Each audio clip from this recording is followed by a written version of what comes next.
Coucou tout le monde, j'espère que vous allez bien. On se retrouve aujourd'hui pour la vidéo favori de ce mois de septembre. Vidéo qui je pense va être assez courte parce que, alors j'ai testé beaucoup de nouveautés ce mois-ci, puisque vous savez tout ce que j'ai ramené des États-Unis, je les ai déjà plus ou moins quasiment tous testés, mais je ne vais pas vous en parler aujourd'hui avant de vous les avoir mis en vidéo en tout cas.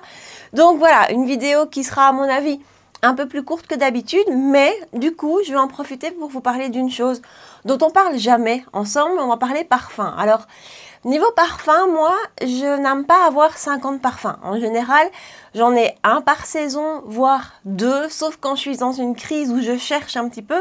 Mais voilà, en général, j'ai un, voire deux parfums par saison. Et voilà, en hiver, j'adore porter Tobacolor de Dior. C'est un parfum exclusif de chez Dior, mais voilà, ça c'est vraiment un parfum, moi, qui me transporte, que j'adore, qui tient super bien, qui a vraiment un sillage. Voilà, c'est un parfum signature un petit peu pour moi.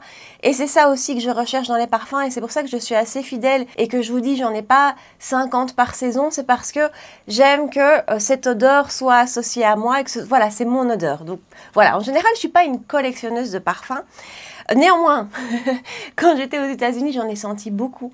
Et j'ai eu un coup de cœur parfum. J'ai attendu de revenir en Belgique pour le commander parce que non seulement là-bas les parfums sont relativement chers, mais en plus chez nous, vous savez qu'on a accès à des sites dont je vous parle tout le temps.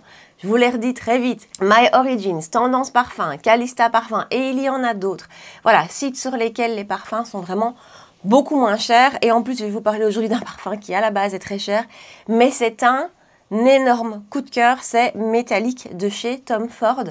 Alors, je suis incapable, je suis nulle pour déterminer les odeurs, vous dire que la note de tête c'est ça, ou je suis vraiment nulle pour trouver les odeurs et pour les identifier. Je vais juste vous dire, voilà, la description au niveau des odeurs de ce parfum sur le site. Maintenant, voilà, je vous dis. Alors, donc c'est huile de poivre rose, or pur, vert de bergamote, or pur, aubépine, accord héliotrope, graines d'ambrette et baume de Pérou. Je n'ai aucune idée de ce que toutes ces odeurs individuellement sentent, mais en tout cas, tout ensemble, c'est voilà, c'est un parfum qui transporte, c'est un parfum qui a une aura. Je trouve qu'il porte assez bien son nom, Métallique. C'est pas un parfum sucré, c'est pas un parfum floral non plus, c'est vraiment un parfum assez intense. Les parfums Tom Ford déjà en général sont vraiment intenses. Encore une fois, ils ont un sillage, il en faut très peu. C'est très original, je suis incapable de vous mettre les bons mots dessus. C'est spécial, c'est une odeur unique, c'est pas une odeur que vous sentez ailleurs. Et voilà, et c'est ça que j'aime dans ces parfums, ou c'est ça que j'aime dans Tobacolor. C'est que vous ne retrouvez pas ces odeurs assez fréquemment, c'est vraiment quelque chose d'unique, de particulier. Voilà, j'ai eu un gros coup de cœur pardon, pour Métallique. Je l'ai pris du coup sur Tendance où il est, alors ça c'est la petite bouteille, c'est la 50 ml. Il est quand même déjà sur Tendance Parfum à 100 €, à 106 €. Donc ils sont assez chers, mais encore une fois, c'est des parfums qui pour moi ont une signature. Vraiment, ils ont quelque chose en plus. Ils ont une bonne tenue. Vraiment, c'est des parfums qui tiennent, qui restent. Je portais Tobacolor de Dior hier soir. J'avais une sortie entre copines. Je portais Tobacolor. Ce matin, au réveil, je le sentais encore, je vous assure. Alors que sur moi, sur ma peau, rares sont les parfums qui tiennent. Donc voilà, je suis plus dans une démarche où je préfère mettre une certaine somme, même avec quelque chose qui me... Voilà, qui me correspond, qui est unique et surtout qui a une bonne tenue. Voilà, plutôt que d'acheter des parfums qui ne vont pas tenir et que je ne sens pas au bout d'une heure. Métallique est, voilà, hyper spécial, hyper original, vraiment pointu. Voilà, c'est le mot, je trouve, qui va bien à ce parfum, c'est pointu. Ça ne vous donne aucune idée sur ce que ça sent, je suis bien d'accord. Donc voilà, si vous avez l'occasion de le sentir, ça, c'est mon coup de cœur parfum du mois, ainsi que Tobacolor que j'ai ressorti hier. Comme l'hiver est là, l'automne en tout cas est là et je peux commencer à ressortir un petit peu ces odeurs plus hivernales, j'adore. Allez, on attaque et on parle maquillage. Donc comme je vous dis, je ne vais pas vous parler de trop de choses. Là, I Need a Nude Palette, on n'en a pas du tout parlé ensemble, je vous ai pas fait de look. Elle est sortie au moment où je partais et maintenant je pense plus vous la mettre en vidéo. Vous l'avez vue en long, en large, en travers, partout. Voilà, cette palette, je la trouve géniale. pour moi, c'est la palette Natasha Denona pour tous les jours. La palette du quotidien. D'abord, c'est une harmonie qui me correspond tout à fait. Hein. On est dans du nude, un peu froid. C'est tout ce que j'aime, donc je ne me suis même pas posé la question. Au niveau des lumineux, on retrouve enfin ce côté réellement scintillant que... Voilà, que moi j'attendais dans des palettes Natasha Denona et ça me décevait un petit peu de ne pas trouver ça. On les a retrouvés dans la Yuka, moi je les retrouve encore ici. On a des fards qui ont un petit côté miroir, un petit côté effet mouillé. Alors, elle fait un petit peu penser, si vous n'avez pas pu mettre la main dessus, attendez, si vous n'avez pas pu mettre la main sur la Ethereal palette de chez Makeup by Mario, on est dans la même harmonie, on est plus ou moins pour ces farcis qui ont un petit côté exceptionnel, un petit côté un peu effet mouillé, qui sont vraiment des scintillants. Ce sont des fards où, si vous vous retrouvez sur certaines lumières, vous voyez toutes les petites paillettes qui accrochent la lumière, c'est juste magnifique. On retrouve un petit peu ça dans celle-ci. Pour moi, un petit peu moins intense que chez Mario, le côté scintillant. Les teintes sont pas tout à fait les mêmes maintenant, honnêtement. Elles sont assez proches, donc si vous n'avez pas pu mettre la main sur celle-ci, qui j'espère ressortira un jour, parce que c'est ma plus belle palette tout court. D'ailleurs, j'ai même du mal à l'utiliser, j'ai peur de l'utiliser. Si vous avez eu du mal à mettre la main dessus, voilà, on n'est pas tout à fait sur la même qualité de nouveau, on n'est pas tout à fait sur les mêmes teintes, mais c'est quand même très proche. Si je dois dire quelque chose de cette palette-ci, et c'est pas forcément une critique, mais la pigmentation est pas extrême, que ce soit les mats ou les lumineux. J'ai utilisé hier, je pense, ou en tout cas cette semaine, ce lumineux-ci. Quand vous le voyez comme ça, il est franchement assez intense. Je l'ai appliqué au pinceau, pardon. Dans un premier temps au pinceau, et honnêtement, il se passait pas grand-chose. J'ai dû après repasser au doigt. Donc, c'est pas des fards qui sont ultra intenses, ultra pigmentés, ce qui peut quelque part aussi être positif, hein, parce que quelque part, vous loupez pas le matin, vous faites pas une grosse tache directement qu'on a du mal à estomper. C'est vraiment quelque chose qu'on construit. Après, voilà, ouais, c'est vraiment ça, c'est des fards qu'on construit, mais je la trouve très belle. Voilà, tout me plaît dans cette palette et je la trouve d'une facilité. Voilà, pour quelqu'un comme moi qui aime les nudes, qui aime les choses très neutres, très simples, gros coup de cœur. Je pense que c'est ma préférée de chez Natasha Denona, je pense. Toujours pour les yeux, je vais essayer de pas trop m'étaler parce que ces produits ne se trouvent pas chez nous. Si vous avez une copine qui part aux États-Unis, si vous partez aux États-Unis, si vous vous faites livrer par les entrepôts avec Shipito et tout ça, j'ai jamais testé, hein, je ne sais pas ce que ça donne. Ça, les ombres à paupières en crème de chez Merit qui ont cette texture crème, mais pas crème grasse du tout. Au contraire, c'est même crème un petit peu sec. Et vous le travaillez, ça se transforme complètement en poudre. Et ça a une tenue qui est incroyable, vraiment. Et alors, le Moon Dust de chez Urban Decay, alors ça, c'est moins original, dans le sens où Urban Decay, a priori, on trouve chez nous, mais pas lithium. Je ne sais pas pourquoi. Ça, si vous savez mettre la main dessus, c'est des bijoux. Toujours en fard mono. Danessa Myricks a sorti des nouvelles teintes de ses Color Fix et j'en ai pris une. Je ne sais pas si j'aurai l'occasion de vous la montrer en vidéo, donc je vous la montre aujourd'hui. C'est celle que je porte aujourd'hui sur les yeux. C'est Lilac Flame. Oh, regardez-moi cette teinte. Elle est sublime. Voilà, là aussi niveau tenue, vous savez, hein, ceux de chez Danessa Myricks ont une tenue qui est impeccable, c'est du 100%. Cette petite, pourtant je ne suis pas du tout, tout ce qui est lilas, tout ce qui est mauve, c'est vraiment ce qui m'attire le moins en make-up, toutes ces teintes-là. Mais alors ici, on est pile poil sur ce que j'aime en fait. On est sur une teinte froide, lilas, c'est vraiment son nom, c'est lilas. Il y a une petite touche de rose, c'est froid en même temps, il y a un petit peu de gris. C'est beau, c'est magnifique. Donc voilà, ça elle a sorti 4 nouvelles teintes, c'est la seule que j'ai prise pour le moment, parce que les Color Fix, c'est un produit que j'adore. Mais cette teinte-ci est superbe. Je l'ai combinée aujourd'hui avec ma palette de chez Morphe. Vous savez, cette palette de mat froid de chez Morphe. Et j'aime beaucoup le résultat. J'adore cette petite chose. J'ai énormément utilisé, bien plus que ce que je ne le pensais. Et donc, j'ai envie de vous en reparler. Je ne vous parle pas forcément que de nouveautés du coup. Aujourd'hui, les Long Lasting Eyeshadow Stick de chez Kiko. Ça... c'est un peu un produit intemporel, je trouve. C'est un peu un produit basique que finalement, on est nombreux à avoir dans nos tiroirs. Moi, je les oublie un petit peu. Voilà, c'est pas un produit auquel je pense souvent. Je les ai pris pour partir et mon Dieu, mais que ce produit est génial. Ça s'applique en 2 secondes, vraiment.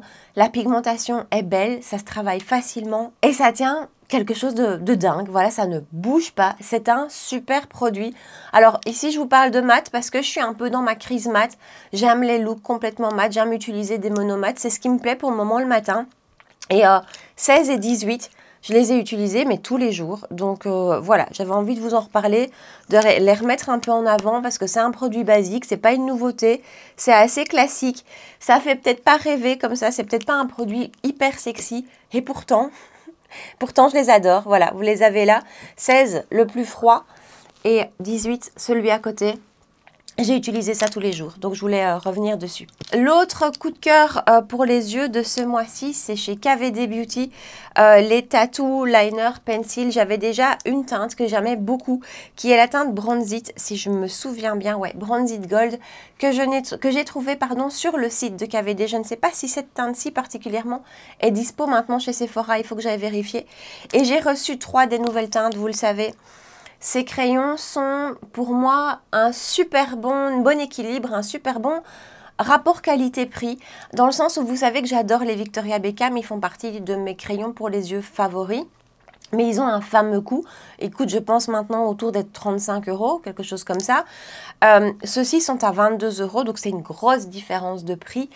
Et les KVD sont un petit peu moins crémeux. Alors, le côté très crémeux des Beckham, soit on adore, soit ça peut même peut-être être un petit peu trop crémeux parce qu'ils le sont vraiment très forts. Moi, j'aime beaucoup, mais voilà. Ceux-ci, ils sont un peu moins, mais néanmoins, se travaillent quand même super facilement. Et la tenue est meilleure que chez Victoria Beckham.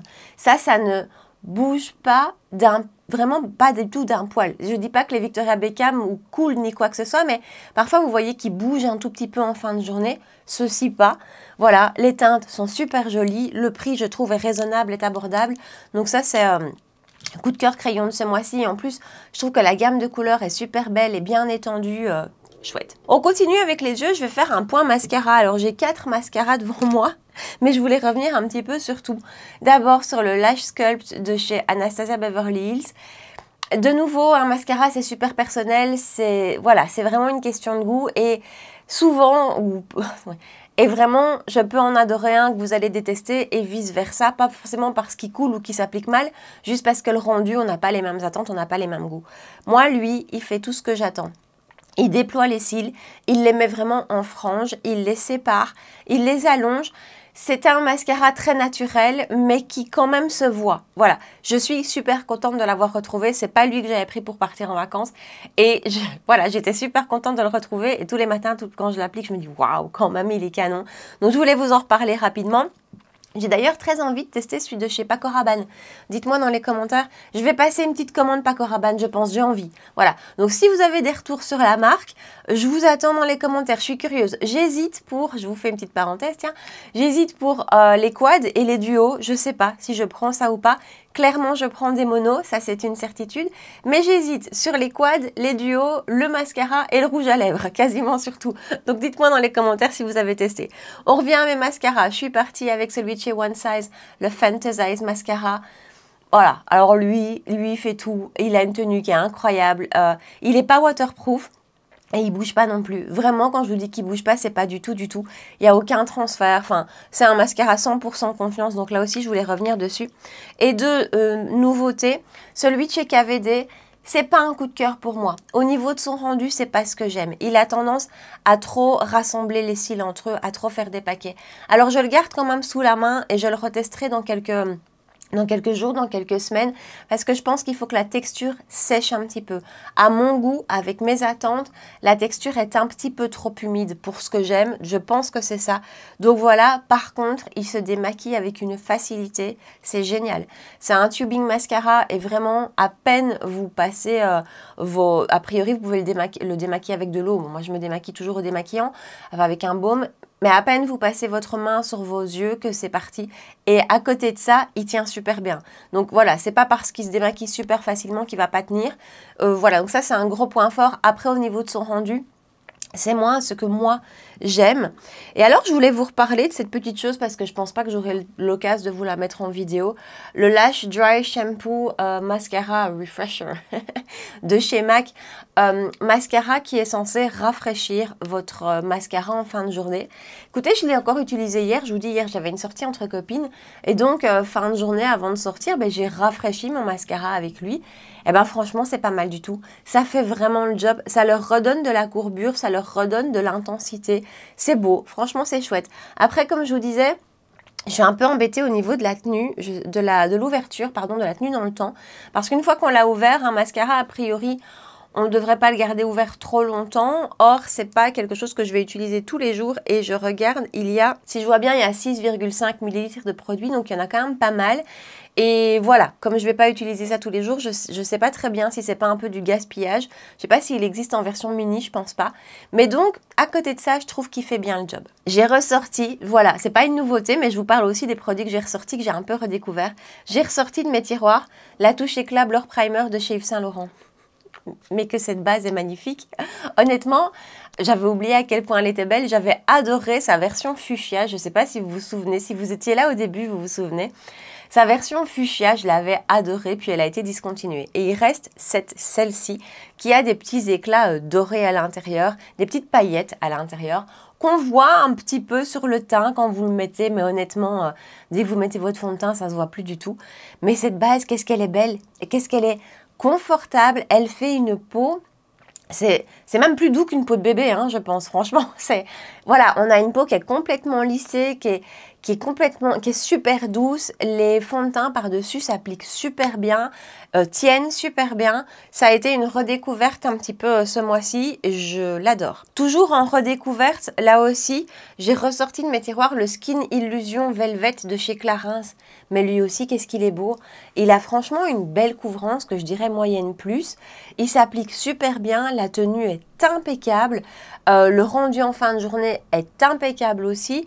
Super belle redécouverte, entre guillemets. Je l'avais retesté, je l'avais réutilisé dans le courant de l'été.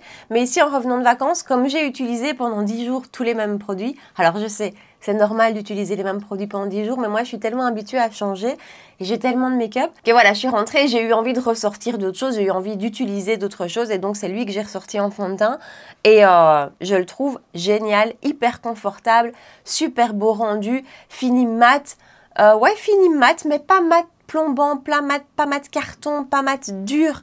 Non, il est beau, il est vraiment beau. Allez, nouveauté quand même maintenant que je vous ai présenté ce mois-ci et que j'aime beaucoup.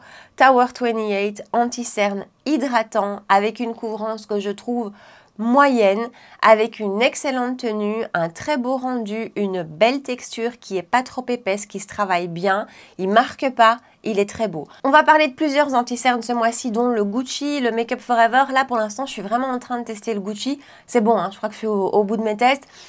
Voilà, je vous dis rien, mais vous avez compris. Ce sont des belles découvertes anti-cernes et vraiment celui-ci, très chouette aussi. Encore une fois, je vous dis, belle texture, pas trop épaisse, qui se travaille très très bien, qui se fond super bien. Belle tenue, enfin il est vraiment chouette, il est hydratant, il est lumineux, il est super. Et tous mes anti-cernes, hein, tous, je les teste tout seul pour vous en parler correctement, mais dès que je les combine avec ça, je sais, je suis chiante avec ce produit, mais voilà, cet anti-cerne pour moi c'est un coup de cœur, hein, le Glow Wish de chez Huda Beauty. Dès que je combine n'importe lequel de mes anti-cernes avec lui, c'est fabuleux. Je ne sais pas pourquoi, mais j'ai l'impression que ce produit-ci rend les anti-cernes encore plus souples et du coup plus fondus à la peau, que ça améliore la tenue, je sais pas. Mais pour moi, ça c'est un produit qui est fantastique. Mais même sans le Glow Wish, le Tower 28 est super. Si vous avez un contour de l'œil un petit peu déshydraté, un petit peu marqué, si vous n'aimez pas les textures trop mates sur votre contour de l'œil, il est vraiment super. Un de mes plus beaux bronzers. Je ne sais pas vous le dire autrement, c'est un de mes plus beaux bronzers et c'est vraiment pas un de mes plus chers bronzers. Mob Beauty. Alors ça fait pas rêver, c'est pas sexy, c'est pas franchement joli. C'est un compact rechargeable, hein, donc à la base vous recevez juste le bronzer et la recharge, enfin, et le boîtier pardon. Voilà, en soi c'est pas un produit qui est ultra sexy quand on le voit comme ça, mais qu'est-ce qu'il est beau. Cette teinte est fantastique. Alors la texture du produit est géniale aussi. C'est un bronzer qui est pas trop poudreux, voire quasiment pas du tout poudreux en fait.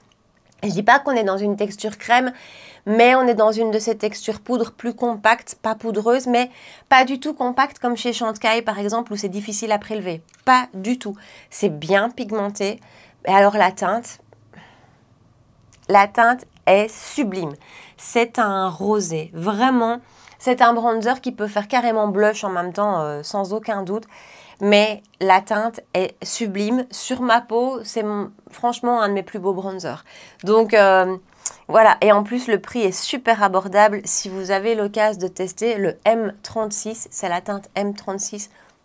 Génial. Bah écoutez, on est déjà quasi au bout de cette vidéo. On va juste faire un arrêt flop parce qu'il y a eu un flop. Et quel flop?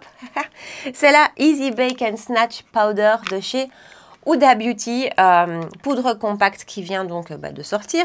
Alors, je pensais et je pense que j'avais honnêtement mal interprété, mal pris mes renseignements. Pour moi, c'était une version compacte de la tant aimée poudre libre de chez Huda Beauty. Pas du tout. On est sur deux produits radicalement différents. Alors, je ne sais pas si c'est moi qui ai mal compris, qui ai interprété ou quoi, mais voilà, c'est pas du tout la même chose. C'est une poudre compacte, lumineuse, vraiment lumineuse. Si vous avez vu ma vidéo, je l'applique d'un côté du visage et de l'autre, j'applique la poudre libre. Il y a une différence au niveau lumière qui est énorme. Donc, c'est vraiment très lumineux et ça, voilà, si vous aimez, si vous voulez vraiment apporter un côté très lumineux, elle est hyper efficace pour ça. Par contre, c'est une poudre qui met super fort l'emphase sur mes pores. J'ai pas d'imperfections, j'ai de la chance, mais à mon avis, du coup, si vous avez des imperfections, là aussi, elle va les accentuer. Son côté lumineux les accentue. Elle ne floute pas du tout. Alors qu'avec la Huda Beauty Libre, on a vraiment un effet flouté, flouté, floutant. Ici, pas du tout. Elle accentue, elle ne floute pas et elle ne matifie pas du tout. Donc, c'est une poudre lumineuse. Pour moi, c'est juste ça. C'est vraiment ça. Donc, il faut chercher ce côté lumineux. Il ne faut pas avoir une peau grasse. Si vous avez une peau mixte à grasse, honnêtement, je ne pense pas que ça va vous plaire parce que ça n'a aucun pouvoir matifiant. Il ne faut pas avoir d'imperfection. Il ne faut pas avoir de texture de peau. Voilà, pour moi, c'est une poudre qui peut s'utiliser sur le contour de l'œil parce que sur le reste du visage, comme je vous dis, il ne faut pas d'imperfection, il ne faut pas de pores. Enfin, faut pas de pores, on a tous des pores, mais je veux dire, il ne faut pas de pores ultra accentués. Il faut vraiment avoir une peau parfaite, quoi. Donc, à mon avis, elle sera plus facile à utiliser sur le contour de l'œil, mais même sur le contour de l'œil, il faut vraiment chercher le côté lumineux. Et dernière chose, je l'ai portée 3 fois maintenant et honnêtement, j'ai plus envie de tester. Les 2 premières, ça s'est bien passé sur mon contour de l'œil. La 3e fois, c'était une cata. Je me suis pris 10 ans. Je ne sais pas pourquoi. Est-ce que ce jour-là, mon contour de l'œil était plus capricieux ou quoi? En tout cas, je n'ai jamais ça avec la poudre libre. Et là, je vous assure, j'ai ici une ride qui est un petit peu ma ride référence quand je teste une poudre. C'est vraiment sur elle que je vois à quoi elle ressemble en fin de journée. Et c'était horrible. C'était un sillon, quoi. Franchement, c'était une autoroute en fin de journée. Donc, vraiment pas joli. Donc, non, pas pour elle. Donc, écoutez, voilà. Nous voilà au bout de cette vidéo top et flop de ce mois de septembre. Je vous avais dit, elle sera plus courte que d'habitude. Par contre, avec toutes les nouveautés qu'on va tester ensemble au mois d'octobre, je pense que celle de fin octobre, à mon avis, sera super longue. Partagez-moi en bas dans les commentaires. Dites-moi d'abord, si vous avez testé Rabanne, j'attends vos retours, je suis très curieuse. Et à côté de ça, dites-moi aussi quels ont été vos coups de cœur, vos déceptions de ce mois de septembre. Si vous avez aimé la vidéo et si vous avez passé un bon moment avec moi, comme d'habitude, n'hésitez pas à liker la vidéo, à me rejoindre sur Instagram pour qu'on puisse papoter ensemble et à vous abonner si vous ne l'avez pas encore fait. On se retrouve 2 fois par semaine pour du make-up, les mercredis 19h et les dimanches matin à 9h. Voilà. En attendant, prenez bien soin de vous et je vous dis à très bientôt. Ciao!